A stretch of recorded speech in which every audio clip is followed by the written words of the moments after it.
Tenants and activists are upset after the state of Utah used emergency rental assistance funds to pay the legal bills of landlords during eviction proceedings.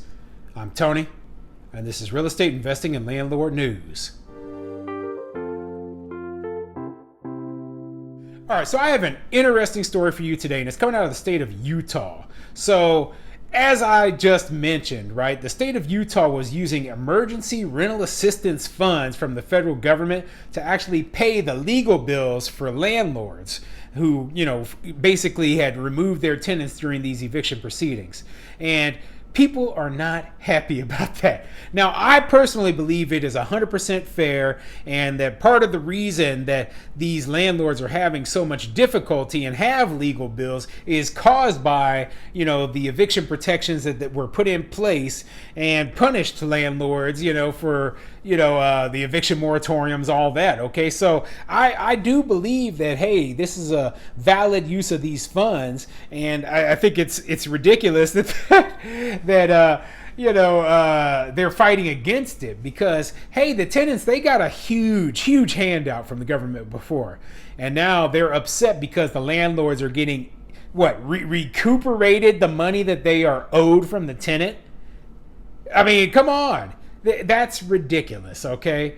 The government is the one who created this situation, and it's nice to see the government actually paying some of the money that the landlords are owed, okay? That they are due because they created the problem, so they should pay for it.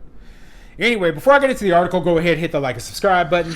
Maybe leave a comment down below. Let me know what you think. Do you think it's a good idea that they use emergency rental assistance funds, right? That's the money from the federal government that originally was created for rent assistance for tenants. But do you think that's a good idea to pay the landlords, for their costs that they incurred during eviction court or eviction proceedings caused by these tenants who, were protected by these eviction moratoriums?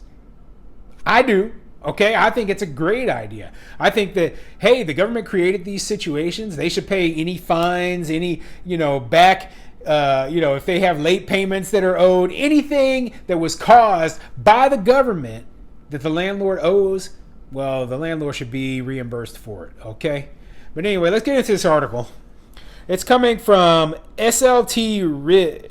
I think it's Salt Lake Tribune, the Salt Lake Tribune, and it says, Utah help landlords, not renters. How that's changing. New guidance from the Department of the Treasury clarifies funding is meant to achieve housing stability. And it kind of goes into the details in this story, so let's get into it.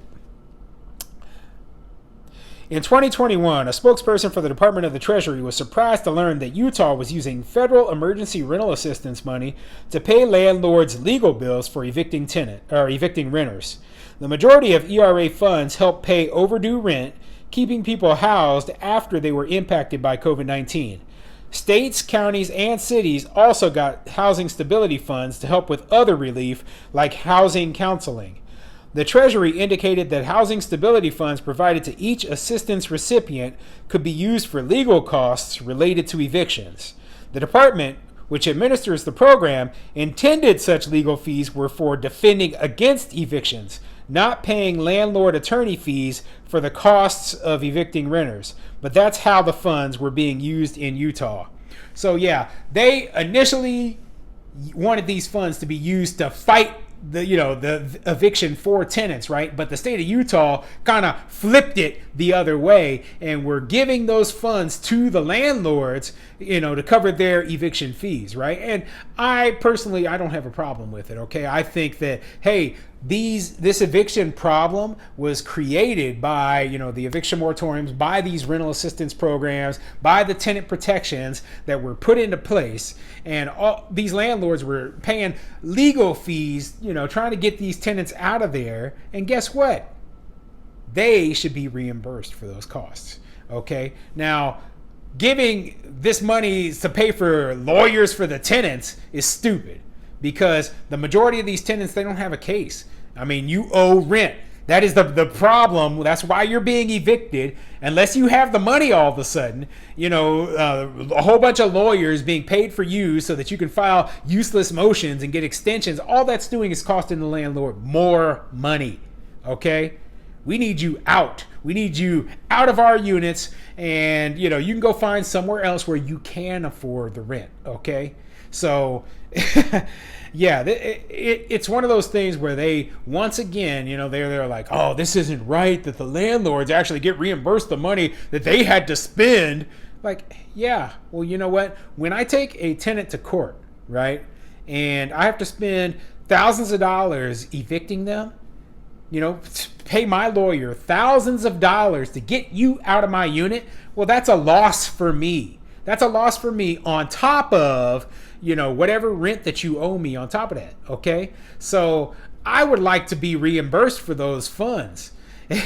Unfortunately, a lot of the times, most landlords, we don't get reimbursed anything. We just have to take that loss. So I am glad that they are actually supporting the landlords, or at least they were. Now, I think they changed this, and that's what this whole article is about. So let me skip down a little bit, right?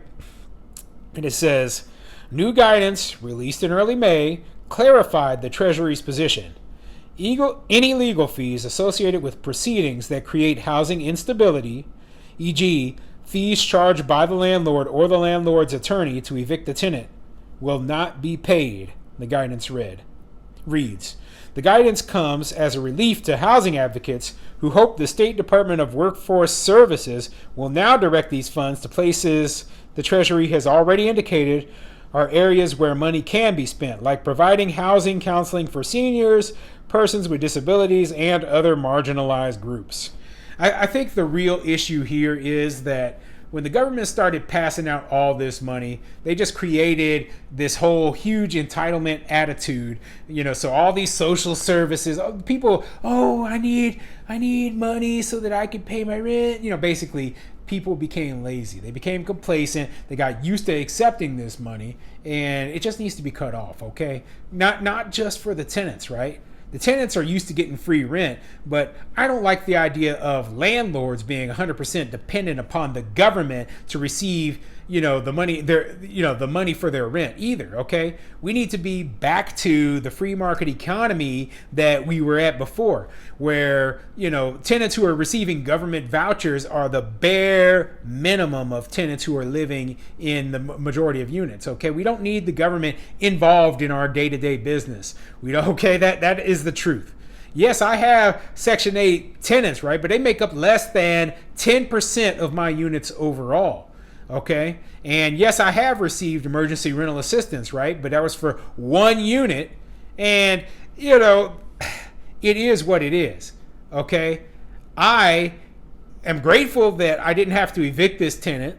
I am grateful for that. But I don't want to be dependent upon the government going forward into the future. So what my expectation is that my tenant is able to get a job, right?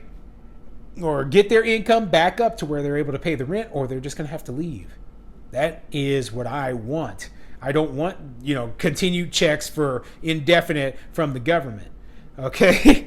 And, I think that when they create these programs for people, I mean, the intentions are good, but it always ends up becoming a mess. It ends up creating more problems than it originally was created to solve. So that's why I'm so against government overreach. I'm against just too much bureaucracy in general.